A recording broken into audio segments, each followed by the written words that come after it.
لا يسأل عما يفعل وهم يسألون.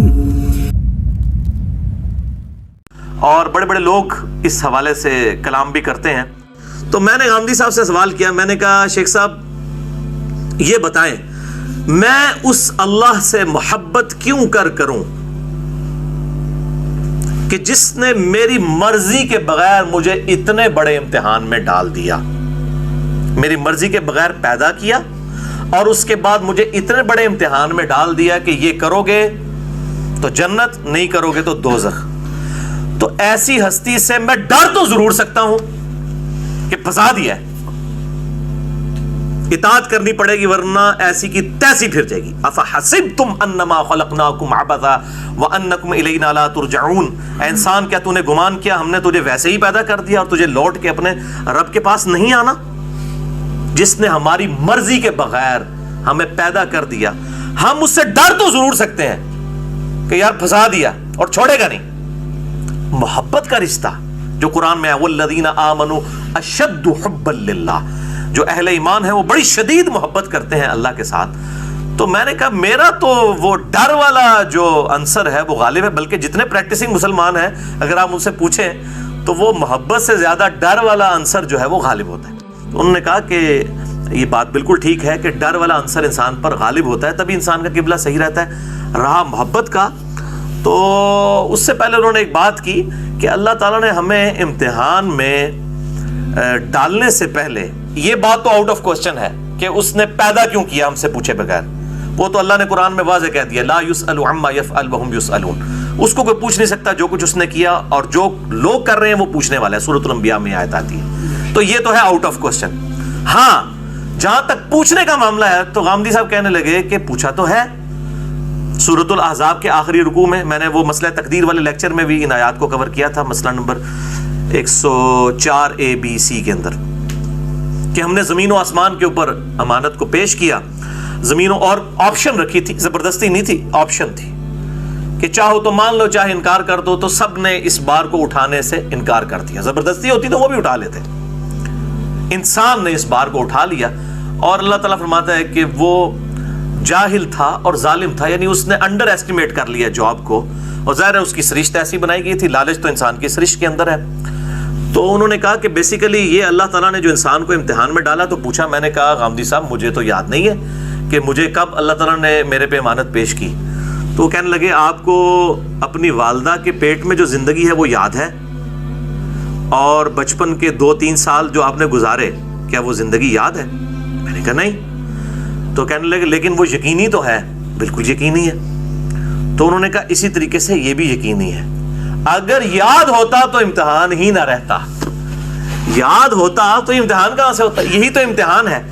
اور جو اللہ تعالیٰ ہم نے امانت پیش کی وہ ہماری سرشت میں اللہ تعالیٰ نے ڈالی ہوئی ہے. میں آج آپ سے کہتا ہوں کہ کسی شخص کو یہ آپشن دی جائے کہ اگر یہ کام کر لو، کوئی مشکل کام نہیں، تھوڑے سے اللہ کی اطاعت اختیار کرنی ہے، تو ہمیشہ کی اربوں سال کی زندگی عیاشی والی ملنے والی ہے. اور وہ ایسی زندگی ملنے والی ہے کہ جس زندگی میں کن فیکون ہوگا تمہارے حق میں بھی. جنت میں انسان جو تمنا کرے گا وہ سامنے آ جائے گا. کن فیکون والا معاملہ، ہمیشہ کی زندگی.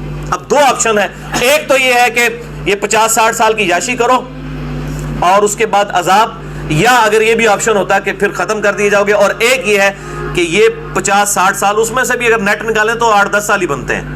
یہ آپ اللہ کو دے لیں اور اربوں سال کی زندگی، جو صحیح مسلم میں حدیث ہے کہ دنیا اور آخرت کی مثال اس طرح جیسے کوئی انگلی ڈبوئے سمندر میں تو جو پانی لگتا ہے وہ دنیا ہے، اور سمندر آخرت کی زندگی انفینٹ لائف. یہ اتنا بڑا انعام جو ہے تو سب کے سب لوگ لالچی ہیں، تیار ہو جائیں گے. اور جنت میں اس میں پھر غامدی صاحب نے ایک جملہ بولا کہ اللہ تعالیٰ نے انسان کو وہ صلاحیتیں دی ہیں کہ آج انسان سائنٹیفک فیلڈ کی ترقی کے باعث، یہ جتنی بھی ترقی ہو رہی ہے آپ جتنی مرضی کر لیں، یہ انسان کے دماغ کی ترقی ہے نا، اور دماغ تو اسی نے بنایا ہے نا، انسان سے تو اوپر کوئی چیز نہیں ہے نا.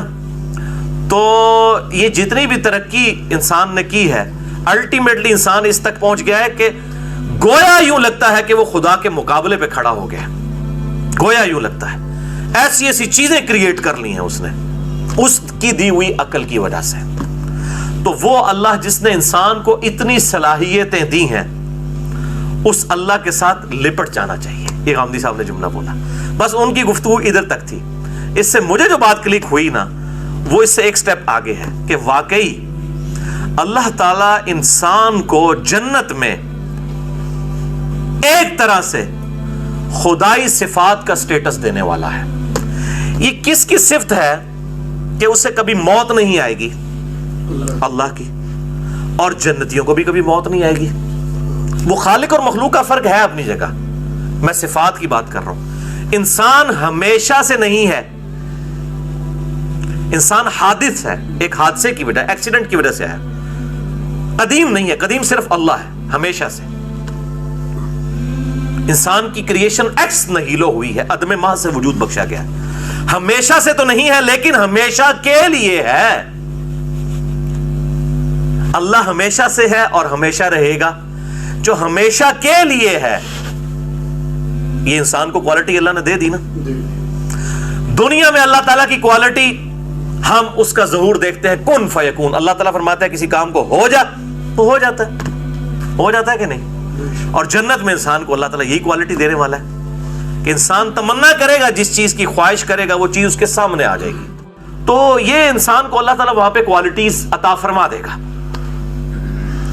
تو اس اعتبار سے اللہ تعالیٰ سے محبت کا جذبہ پیدا ہوتا ہے کہ واہ, وہ اکیلا تھا اور اس نے مجھے اپنے ساتھ شامل کر لیا اس خدائی میں, اس خدائی صفات کے اندر, اس حوالے سے کہ اللہ تعالیٰ مجھے کبھی موت نہیں دے گا اور ہمیشہ کی کامیابیاں میرا مقدر ہوں گی اگر میں اس کی اس مختصر سی دنیا کی زندگی میں اطاعت اختیار کر لوں. ہمیشہ کی کامیابیاں مجھے ملیں گی. وہ اکیلا بھی رہ سکتا تھا لیکن اس نے مخلوق کو پیدا کیا, اس کے بعد اس کے سامنے کوئی مشکل امتحان نہیں, آسان امتحان رکھ کے ہمیشہ کے لیے اس کو یہ ٹائٹل دیا کہ وہ اللہ تعالیٰ کے ساتھ خالق اور مخلوق کا فرق وہ تو رہے گا, خدائی صفات میں اس حوالے سے اللہ تعالیٰ نے اس کو اپنے ساتھ شامل فرما لیا. میں شریک کا لفظ نہیں بولتا ورنہ مولوی فتویٰ لگانا شروع کر دیں گے. کہ کن فیکون کی کوالٹی انسان کو جنت میں اس نے دے دی. سبحان اللہ وبحمدہ عدد خلقہ ورضا نفسہ وزنت عرشہ ومداد کلماتہ. اللہ اکبر کبیرا والحمد للہ کثیرا وسبحان اللہ بکرۃ واصیلا. آپ کو اگر سمندر میں کوئی دھکا دے تو آپ ہاتھ پاؤں ماریں گے یا آپ کہیں گے میری قسمت میں ڈوبنا لکھا ہوا ہے؟ ابھی ہاتھ پاؤں مارے, کنارے پہ آئیں گے, پھر بعد میں پوچھے کس نے دھکا دیا ہے. تو اللہ نے جو ہمیں زمین پہ دھکا دے کے بھیج دیا ہے وہ اللہ سے جنت میں جا کے پوچھیں گے. اچھا, اعلیٰ حضرت کے جو خلیفہ ہے نا مفتی امجد علی, انہوں نے بار شریعت کے شروع میں لکھا ہے کہ اگر کوئی یہ سوال پوچھے کہ اللہ تعالیٰ نے ہمیں اس مسئلے میں کیوں ڈالا, تو وہ کہتے ہیں انشاءاللہ جنت میں جانے دے پھر جا کے پوچھ لیں گے, ابھی تو جو کچھ وہ کہہ رہا ہے وہ کرو. اور یہ بالکل صحیح ہے. اگر کوئی شخص آپ کو اس دروازے سے آگے کہے کہ سر ادھر آگ لگ چکی ہوئی ہے اور وہ بندہ بھی سچا ہو, اس کا کریکٹر بھی مانا ہوا ہو, آپ اس دروازے سے باہر نکل جائیں, یہاں پہ خطرہ ہے, آپ تحقیق کرنے جائیں گے اور وہ ساتھ یہ کہ 30 سیکنڈ میں یہاں پہنچنے والی ہے, تو آپ اس وقت یہ تحقیق کریں گے جا کے کہ آگ پہنچنے والی ہے کہ نہیں, اس وقت تک تو آپ انشاءاللہ مرتبہ شہادت پہ چلے جائیں گے. آپ کہیں گے ابھی تو میں یہاں سے نکلوں, بعد میں دیکھوں گا. تو سر وقت کا پیغمبر بھی یہی کام کرتا ہے, اس کا کریکٹر منوایا جاتا ہے کہ وہ صادق اور امین ہے, اور وہ پھر آپ کو کہتا ہے کہ سر مرنے کے بعد اللہ کے حضور پیش ہونا ہے, تحقیق بعد میں وہاں جا کے دیکھنا, ابھی اس بات کو. اس لیے نبی علیہ السلام فرمایا تھا نا, اگر میں بخاری میں آتا ہے نا, اگر میں تمہیں کہوں کہ اس پہاڑ کے پیچھے سے کوئی فوج تم پہ حملہ آور ہونے, ان کا بالکل, اور ان کا پھر میں ہی تمہیں بتا رہا ہوں کہ تمہیں مر کے اپنے رب کے حضور پیش ہونا ہے, تو ماننے سے انکار کر دیا. سر توحید ایسی کڑوی چیز ہے نہ ماننے والوں کے لیے, جو مان لے تو اس سے میٹھی چیز ہی کوئی نہیں. یہ اتنی میٹھی ہے کہ انسان جان دے دیتا ہے اس کے لیے, اس کی مٹھاس سے روگردانی نہیں کر سکتا. اور کڑوی اتنی ہے نہ ماننے والے کے لیے کہ وہ شخص جو 40 سال تک کسی کی آنکھوں کا تارا ہو اور وہ اس معاشرے کا سب سے بہترین آدمی ہو, وہ صرف ایک لا الہ الا اللہ بول دے تو اس کے جانی دشمن بن جاتے ہیں. الذي خلق الموت والحياة ليبلوكم أيكم أحسن عملا وهو العزيز الغفور. اسی نے موت اور زندگی کو پیدا کیا تاکہ تمہاری آزمائش کرے کہ تم میں کون اچھے کام کرتا ہے, اور وہ زبردست ہے بخشنے والا ہے۔